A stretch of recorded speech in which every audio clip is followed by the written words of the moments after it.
Definitely my motivation stem from being an entrepreneur and a businessman myself. I definitely, as I reached to St. Martin and I tried to open my own business, I myself had some little struggles opening my business. At the end of the day, I get it done because I adapted. But I think the process could be easier, especially to motivate young business people, especially entrepreneurs. I think, I have a few businesses myself. I definitely work hard in getting myself above water.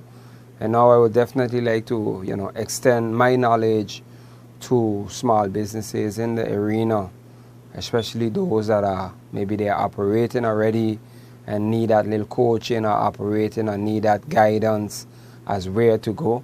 And I think that should be, the chambers could help with these kind of things and motivating or giving the right information to create successful small businesses.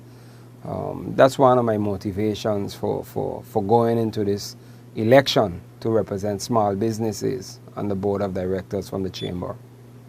What are some of the things that you want to directly work on for the small business? I think starting the key is information. I think getting information out there to assist with helping them to make better choices. I think choices is something that could break you or make you. So getting the right information to make the right choices no doubtly would assist in creating successful businesses. I would definitely like to look into the areas where we could motivate. I'm just pro-entrepreneurship. I mean, of course, next to entrepreneurship, you got employees. At the end of the day, not everyone have the courage and the guts to do business of their own. But at the end of the day, I want to see, I want to give even that one or two people the courage to start their business and be able to steer them in a way that, they would be successful. So I think the Chamber's board of directors could definitely assist in that. And do you see a really need for that to happen? Because, we just experienced a hurricane. There's going to be a lot of work to help a lot of local businesses. Most of them are out of business, right? How would you be able to fix that? I think some sectors would be harder to fix than others post-Irma. But I think if pre-Irma, if we had this already going with that kind of entrepreneur mentality, because it's also a mindset, I think you would have had more more hiring than firing where that is concerned post-Irma. If you look at it, the cleaning industry has begun to boom, the construction industry.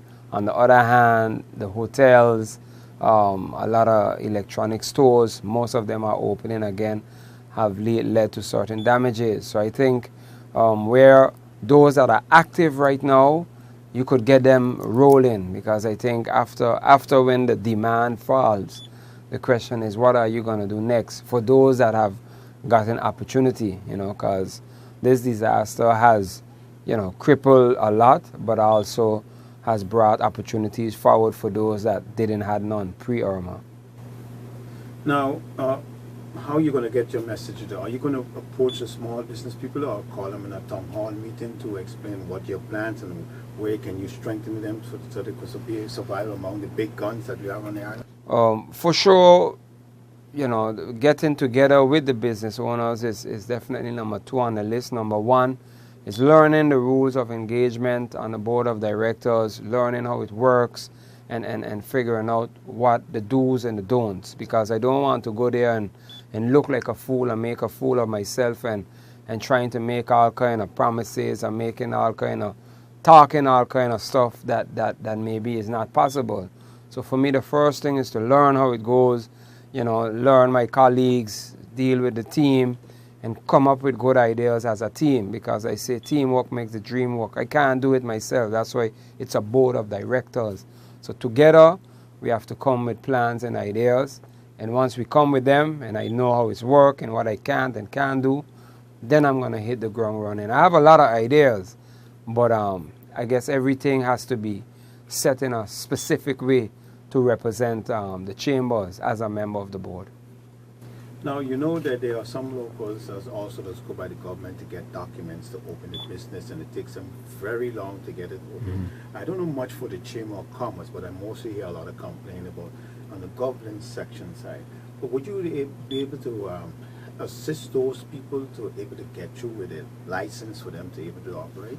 Well, the license part is definitely a part coming from the economic affairs. I don't know the process, how it works and why it takes so long. I find it take rather long indeed. In Holland, if you go, you would hear me referring to Holland a lot because I lived there and I did business for 14 years. So there you walk in today and you walk out with everything within a half an hour to an hour. You have all your licenses ready to operate. So I'm not sure why it takes so long. I think being on the board of directors, that's a question that I would be able to ask. And I think that answer could be answered. And I don't think I'm the first one asking it, but I think it could go faster. But once again, that's on the side of the economic affairs. I'm not sure the chamber. I think the chamber, once you go, you write in, you get your eggs up one time, you know, once the name is cleared for your business. If it's a sole proprietor, of course, if it's a NV or BV, you have to deal with the notary and those stuff to set up your statute. But I definitely going to try find out why or what we as a board of directors could do to speed up that process.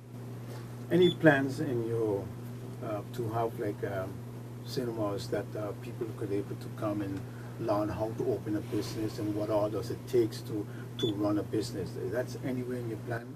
Yeah, that's definitely vision because you know, you have to educate in order to elevate. So I think educating the young business persons or entrepreneurs is going to be very important in trying to establish a healthy entrepreneurship or small business community. So that's definitely in one of my ideas to create, but not the regular just come in here, you know. You got to be creative because the attention span nowadays is small. So you got to do it in a creative way in order for people to comprehend it and also to keep their attention so that they have enough information to put it into practice when they go back to their businesses. So I definitely think so. Now, I turn the call to another side. Were you contented and happy enough that people choose you to be on the board of the Chamber of Commerce? What was the feelings of that? Overwhelming. I mean, you know, I got 101 votes, and how I understand it, that's a lot of votes for a first timer. So I'm definitely grateful and humble about the businesses that put their vote towards me. I think what's even more interesting is that I feel like the entire St. Martin was rallying behind me, business or no business. And moreover, the results as well now feel like, now that I managed to get on this board of directors, everybody are happy. Makes it hard for me because, you know, the higher you go, the thinner the air, the harder to breathe. But nevertheless, I've been working towards something like this, and I'm going to put my best foot forward and do my best, you know, do my best to make sure I keep my word and at least make a difference. Now, I know there's only one of you, which is yourself. You don't have two of yourself. How do you manage to do, now you take on another task, how do you find in time to do all these things? Without getting sleep? Well, I don't know. Yeah, I mean, look, it looks like a lot from outside, but I'm a guy that does a lot of planning, you know, where it's more than what meets the eye. A lot of people will look at me and think I'm just running because I'm running, but most of the things I'm doing, I've been planning for 2-3 years ago. So I'm in the execution phase, you know, and I plan it. You know, if you don't have things planned, it's going to be chaos. So like they always say, proper planning prevents poor production. So even this step, 2 or 3 years ago, I was advised to run for the board of directors and I was not ready. So, you know, if you look at it now, when I saw it come across again, I find like, yes, I'm ready. I have done enough on the streets to know what's going on. I've worked with enough small businesses to hear their grievances, and I feel like my success could motivate someone else to follow. You know, I'm young, and I still have a long way to go. God spare my life.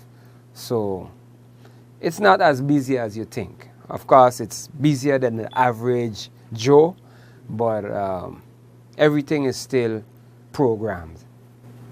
Now, you know the holidays, knowing that you're a businessman yourself and you're an entertainer and a producer of music and everything, you know how all the works that you do. I can't probably name all of them. so many caps. It's a holiday coming up. What do you have to share to us? Take your time out to wish people. Well, I definitely would like to take time out and wish the entire St. Martin a blessed Christmas and a prosperous New Year. You know, Irma came and changed our lives, but like they say, Mother Nature has her way of removing the old to make way for the new. So I'm telling St. Martin, you know, Christmas is coming despite the fact that you don't have a roof. Some of us don't have food. Some of us don't have jobs, which means we don't have money.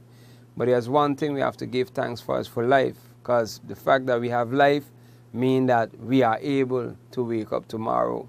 So, you know, reminisce on what happened, and I could just say, you know, God bless St. Martin, and I think we will smile again because St. Martin is strong.